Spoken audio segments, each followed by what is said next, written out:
Final thing to talk about on the show, a little off-season player I accidentally move. went to the Sheets app. He wants mozzarella sticks. That's funny. Off-season player movement. We had some actually go down. Sir Nico Locastro has signed a multi-year deal with Lone Star Discs, according to Lone Star's Twitter. Let me pull up their press release here and read it for you. But he is officially with Lone Star. Very interesting. For the 2023 season and beyond. It doesn't have really any contract details. Let me scroll down. They also tweeted a video of him getting his hair cut, which is kind of cool. They did? Yeah. Lone Star Discs Inc. has signed Nico Locastro to their professional touring team for a multi-year deal. As a result, Lone Star will be adding 2 new brands associated with Nico to their lineup: Flight Club, an apparel brand, and Sacred Discs, Nico's personal disc line. Nico will be throwing Lone Star Discs exclusively for the duration of the deal. Wow. Lone Star will also be releasing a Nico Locastro Tour Series Jackrabbit in the coming days and will be providing access to both Flight Club and Sacred Discs next year. We're excited to have Nico on our team, and we look forward to a great year of disc golf, said the president of Lone Star Discs. Cool. Interesting signing. I think this signing is like a total like all PR is good PR type move.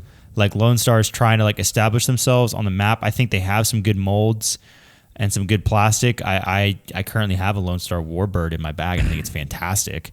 So, you know, I think it's a risk reward play. They're like, hey, hopefully he's learned his lesson, doesn't like get in trouble on the tour again. And if he doesn't, if he just is, you know, normal Nico who may ruffle some feathers but won't get suspended, then like I think it's probably a good move, depending on what they paid.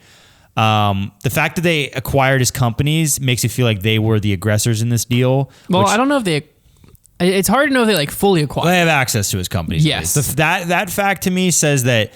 And I think Lone Star should have the cards in this negotiation because a lot of companies probably wouldn't go near Nico at this point, like which makes sense. So I hope that Nico or that Lone Star is able to do good business here and get him for a good value. And if they were able to do that, then I think probably a good signing.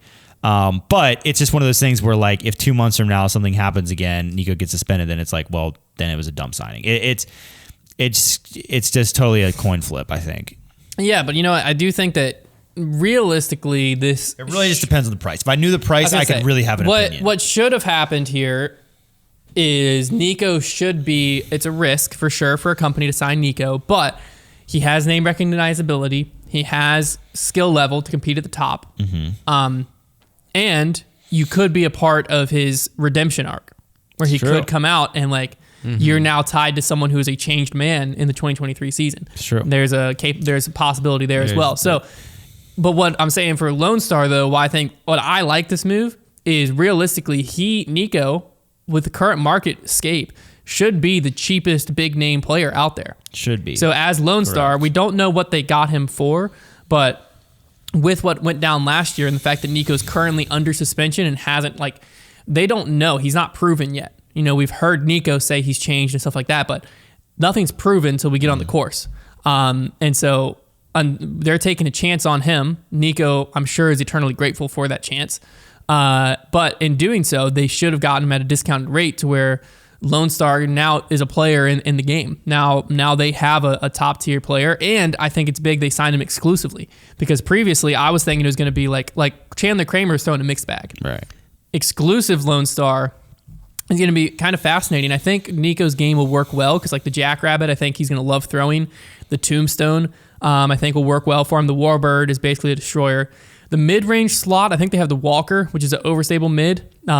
Nico loves throwing flex lines, so they have a lot of really good overstable discs. So I think that fits his game very well. The Chupacabra, another one.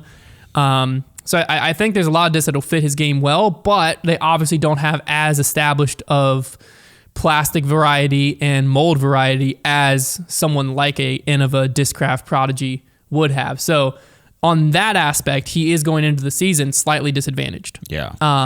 But he does have enough tools that he'll be able to play his game, and we'll see. It's exciting first off-season announcement, and one that I think some people didn't really expect, but it happened. Multi-year deal with Lone Star Discs, and it could be very beneficial for both parties. It also could be a train wreck, but it could be very beneficial. Will be exciting to keep an eye on in the 2023 season.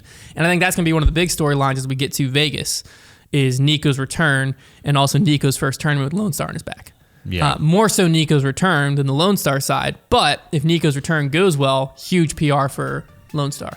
So just depends a lot on what they got him for, and we'll never know those numbers. So